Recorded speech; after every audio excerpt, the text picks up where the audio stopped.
up the other day.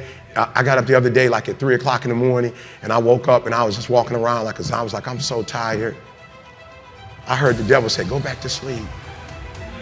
I was like, yeah, you're right. I should go back to sleep. You know what I'm saying? I ain't gonna lie. I was like, bro, you on to something. You know what I'm saying? He's like, why you getting up this early? You already #1 in the world.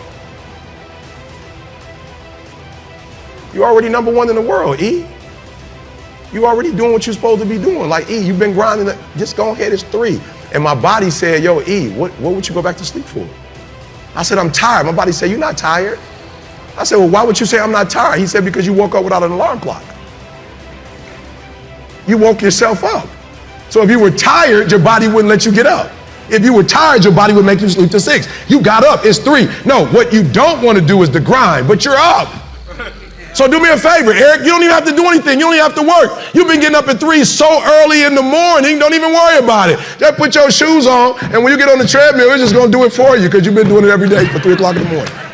For real. My body said, all you got to do is put your shoes on. That's the hardest thing you got to do. Just put your shoes on, and I'll do the rest. I can't put your shoes on for you, but put your shoes on, and then just go. And I just went. And I was walking I do the 11 incline, boy, and I was just walking for an hour, and I was just like, you know what, it's almost an hour, I don't feel like running. My body was like, don't even worry about it, we'll get to that when we get to it. I did my hour, was about to get off, my body was like, you know we run now. I said, what? We run now, let's go. You ain't tired? I said, I am tired. No, you're not, you just walked for an hour. You're not tired, Eric. Your brain is telling you some dumb stuff. If you were tired, you wouldn't have been able to walk for an hour. Okay, so let's do this. Just run for 2 minutes. I'm trying to help somebody right now go to a whole nother level. The Bible says the reason why you go back to sleep is because you've always gone back to sleep. It's like a default. You go back to sleep because all you got to do is stop going to sleep, and then you're going to stop going to sleep. All you gotta do is stop fussing and cussing, and you're gonna stop fussing and cussing. When that alarm clock goes off, there's at least 50% of the time where you just, that soft little pillow is just caressing your head and you wanna stay there. And it takes discipline to go, nope, I'm gonna get up out of this bed and I'm gonna do what I'm supposed to do. And that discipline that you have at that moment, you win that fight.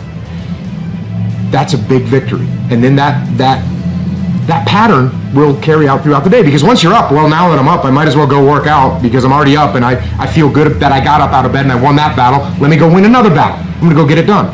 And then when you show up at the office and there's someone that's got a big box of donuts that they're giving away for free, by the way, so they're just sitting there. It's almost like an insult not to take them. But when you've already gotten up early, you had the discipline there, you already worked out, you had the discipline there, and now you see the box of donuts, you're like, no, I'm not gonna eat the donuts. No donuts. You're not gonna do it. And that discipline carries on throughout the day. So now you take that and you expand that out over a week and a month, and you end up with more discipline. And it starts with that simple act of getting up and getting out of bed in the morning. They're good habits. Why would you not wake up at 4:30? Well, what does this bring to you? Waking up early, you just get a jump on the day. The reason I wake up at 4:30 in the morning is because no one else is awake yet. So that gives me the opportunity to do things that I need to get done kind of selfishly for myself. And the big one in that category is working out. And it doesn't feel good at 4:30 when you get up, but by the time 7 o'clock rolls around and you've already worked out and you've already gotten some work done and you've got some time to say goodbye to your kids before they go to school, it's infinitely better than sleeping in until 6:45 and you get out of bed and now you missed your kids going to school or whatever. You're not prepared for the day. It's awful. Has to do with waking up. Now, when you think about being productive, you got a big day and you got a bunch of stuff you need to get done. Most of us focus on when. When do I need to get up in order to get everything done? That's not what you need to focus on. The thing that really impacts your productivity is how. How do you wake up? And here's the deal. If you're somebody like I used to be that hits the snooze button, that kills your productivity for at least 4 hours. Let me explain. You have to understand this. The snooze button creates a mental state, a state in your brain that is called sleep inertia. It's so bad it actually has a name. Here's what it is. When you and I go to bed, we sleep in cycles. We sleep in cycles of like 90 to 110 minutes all night long. And right before you wake up, the sleep cycles, they stop, and your body goes into a wake-up mode, okay? Your brain is starting to slowly wake up so that it can start the day.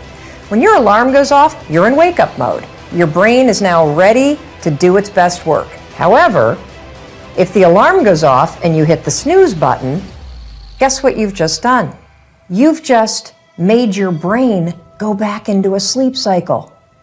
Your brain is now in a mode that takes about 90 to 110 minutes to complete. You just rebooted the system. So when your alarm goes off and you get up 15 minutes later, you're now in major trouble. And the reason why you're in trouble is because your brain is still locked into a sleep cycle. And this is where sleep inertia comes in. You know how when you hit the snooze button, you wake up and you're like, oh my gosh, I did not get enough sleep last night. You feel so groggy. You kind of feel like this mental hangover. That is sleep inertia. Here's the deal. Your brain, the cortic region of your brain, which is responsible for decision making, attention, alertness, self-control, that sucker is still in a sleep cycle. And now that you're awake, it's going to take the cortical region almost 4 hours to actually snap out of that sleep cycle. That's why you feel groggy. It's because the part of your brain that's responsible for critical thinking and being alert, it's actually still asleep. If you don't already do this, you've got to train yourself to be the kind of person that doesn't use the snooze alarm. Because when you hit the snooze alarm, you're not only putting your brain in a state of sleep inertia, you are directly impacting your productivity, your alertness, and your brain processing for the first 4 hours that you're awake. That's making life harder. I'm all about making life easier. So tomorrow, when the alarm goes off, I don't care how tired you are, I don't care how much you don't want to get out of bed, I want you to remember this. I want you to remember that you've got to wake up and give your brain its best shot to do its best work.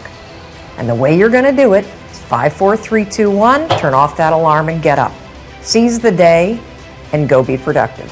When you wake up in the morning, your willpower is strongest. When you wake up in the morning, you've got a full well of mental focus, and we know that focus in our world is even more valuable than intelligence. And I could go on the benefits. I mean, you get up at 5 a.m., you've got the world to yourself. There's no crowds. You can think, you can plan, you can care for yourself in a world where so many people are so depleted. And so the 5 a.m. club really is a game changer. And then it's not just get up at 5 a.m. and, scratch your stomach or stare up at the ceiling. Or look at your phone. Or look at, especially not. I believe you can play with your phone or change the world. You don't get to do both. Yeah.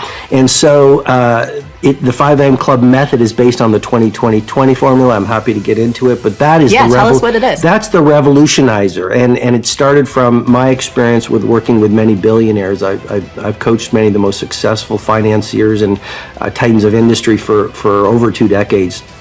And one of the things I would run them through is the way you begin your day sets up the way you live your day.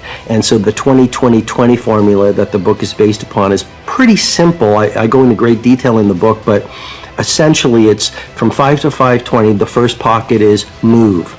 And I'm a fanatic about neuroscience, and why do you get up and move? Because you're going to release serotonin, which is going to make you feel better. You're going to release dopamine, which is the pleasure and inspirational neurotransmitter.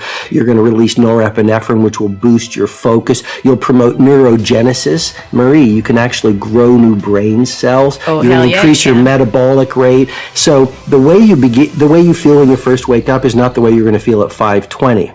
Second pocket of the 20-20-20 formula, 20 minutes from 5:20 to 5:40. That's on reflection. So a lot of us are busy, but what's the point of being busy if you're doing the wrong things? The billionaires, the great creatives, the people of great impact, the people who live beautiful lives are very intentional. Mm-hmm. They're very deliberate. They're very conscious. So for 20 minutes, you write in a journal. You can visualize. You can pray. You can meditate. You can simply contemplate. how you're going to live your day, what you want to stand for during the day, for example. And then the final pocket of the 20-20-20 formula is all about grow. And that's where you just read from a biography or a business book or a philosophy book or a... Or watch a Marie TV. Well, especially watching Marie TV. That's, yeah, of course. That's the game changer, isn't it? And so that's 20 minutes of growing, because I think we're most alive when we are growing. Yes. And I believe the leader who learns the most wins.